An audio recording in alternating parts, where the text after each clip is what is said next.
আসসালামু আলাইকুম। আজকে ভয়ঙ্কর একটি জায়গায় বসে আছি। এই জায়গায় আমরা যারা জীবিত আছি তাদের জন্য সত্যিই ভয়ঙ্কর জায়গা। দিনের বেলা তো আসি মাঝে মধ্যে যদি কেউ মারা যায় এখানে। তাছাড়া আমাদের আশাই হয় না। হ্যাঁ, কবর। ৩টি অক্ষর দিয়ে একটি শব্দ, যা মানুষ অনুধাবন করার কথা ঠিক সেভাবে অনুধাবন করে না।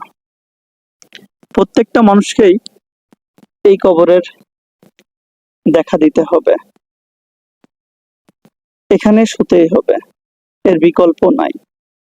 এটা জানি মানি, কিন্তু আসলে সেইভাবে বিশ্বাস করি না। এখানে যারা শুয়ে আছে সবাই হয়তো আমার পরিচিত কেউ না, আবার আমার খুব ব্যথিত ভালোবাসার একটি মানুষও এখানে শুয়ে আছে। কবরে আপনি কখন আসবেন, কিভাবে আসবেন? এই পৃথিবীর মায়া ত্যাগ করে এক সময় আপনাকে চলে যেতে হবে। তখন আপনার কাছের মানুষগুলো আপনাকে নিয়ে খুব ব্যতিব্যস্ত হয়ে যাবে।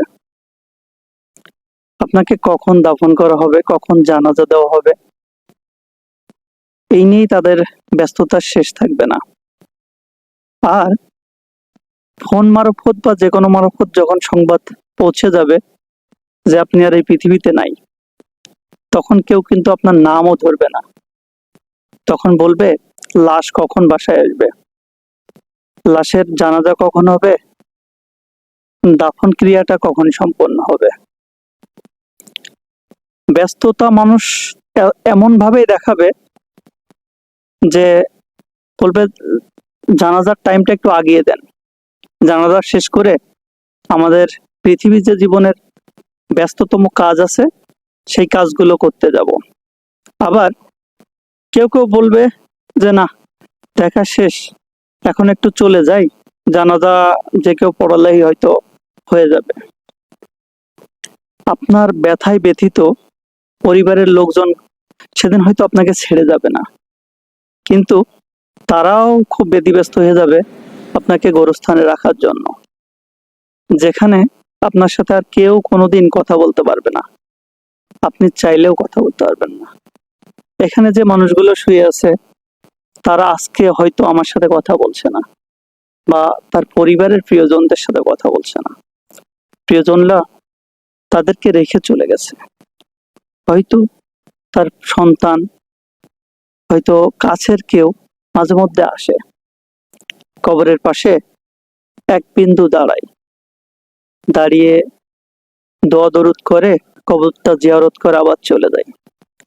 এইভাবে হয়তো আপনি মরার পরে 5 দিন 7 দিন খুব কাছের মানুষ 1 বছর 2 বছর আপনাকে মনে রাখবে, তারপরে বছর শেষে আপনার মৃত্যুবার্ষিকী পালন করা হবে।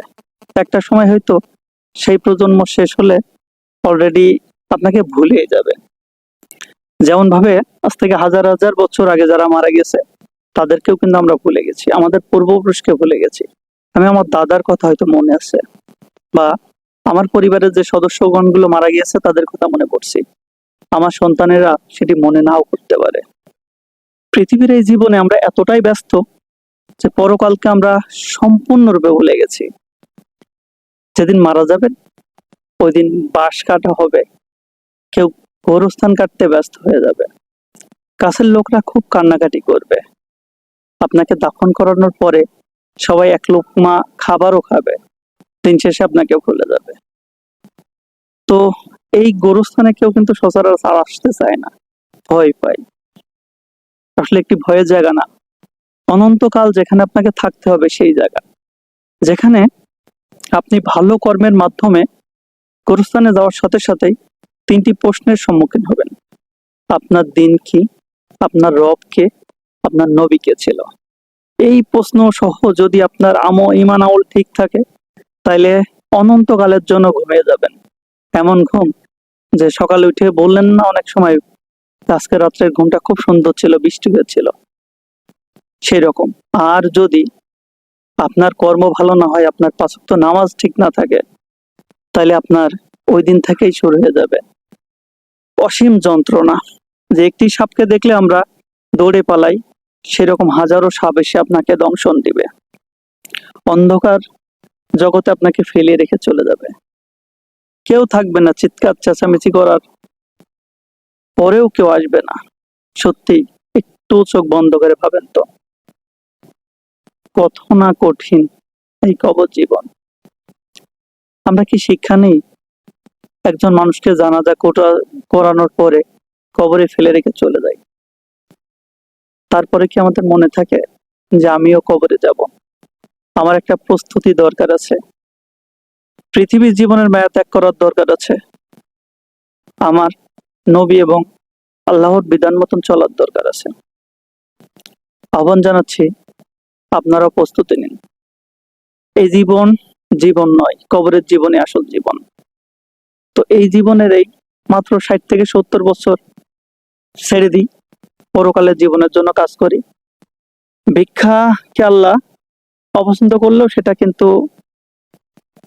হালাল করেছে। তো আপনি চাইলেই বৈধ নয়, অবৈধ নয়, বৈধ পথে ইনকাম করে আপনার দিন চালাইতে পারেন। ভিক্ষা করলে আপনার দিন চলবে। পরকালের এবং আখিরাতের কামাই রুজি রোজগার করি, এই কবর থেকে শিক্ষা নিন। আমাদের জীবনের শিক্ষা নেওয়ার শেষ নাই। যখন খুব একা থাকবেন তখন কবরে আসুন, যখন খুব ক্ষমতাবান হবেন তখন কবরের কাছে আসেন, তাইলে আপনি আপনার জীবনকে অনুধাবন করতে পারেন। তো আজকে এই পর্যন্ত, সবাই ভালো থাকবেন। আসসালামু আলাইকুম।